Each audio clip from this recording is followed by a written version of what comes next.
So let's start with a situation. We have this right here. We want to find the area of this red region. So we have a square, and inscribed in it is a circle. And if we put our minds to it, we probably could figure this out pretty easily. We'd say, okay, I know how to find the area of a square. And I know how to find the area of the circle. So if I get the area of the larger region, and I subtract the area of the inscribed region, I can get the remainder, right? The total minus the inside is the outside. So that's kind of the idea behind how we do this.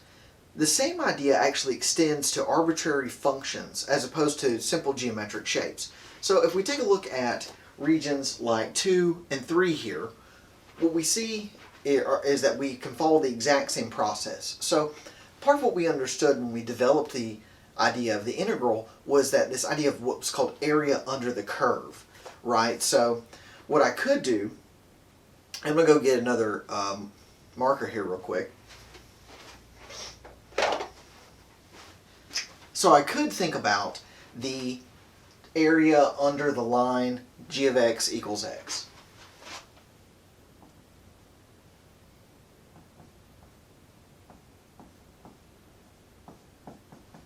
Right, I can get that whole area between the x-axis and g of x equals x. Of course, that's just an area of a triangle as we go along.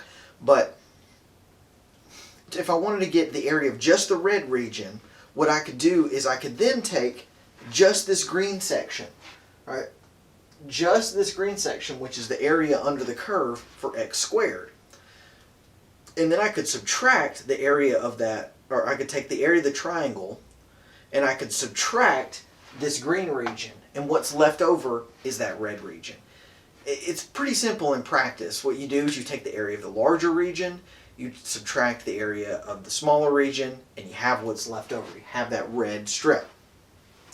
Now for things like number 3, this becomes a little more complicated, right? What we have is k of x is the absolute value of x, and h of x is 4 minus x squared. And we're trying to find those red regions. Well, what you find is, whereas up here, the straight line was always on top, it was always kind of bounding above, and this curve is bounding below. You don't really have that here.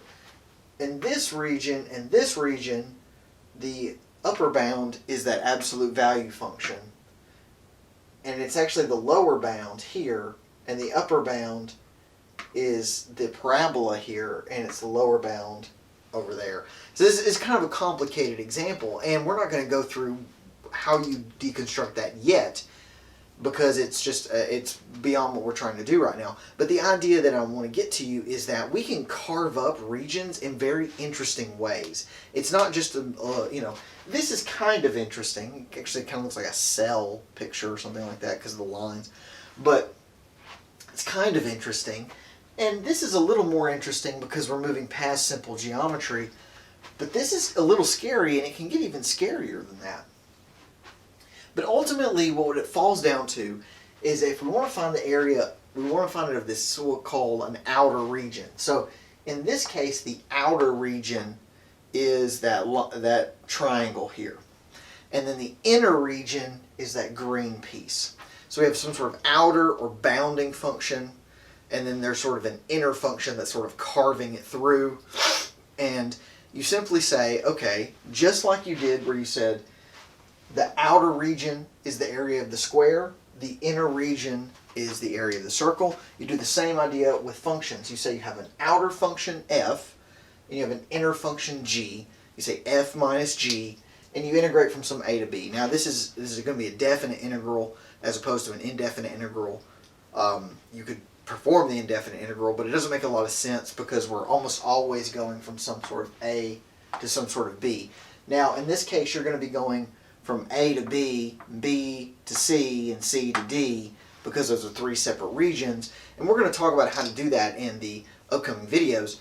But this is just sort of getting you an idea of what we're doing here. What we're trying to do is take integration and move it beyond simple computation into sort of applications of how to do this. Actually has very real world practical examples. Manufacturing does stuff like this all the time. They actually do this with more complicated things than this, but this is a good first step getting us used to that.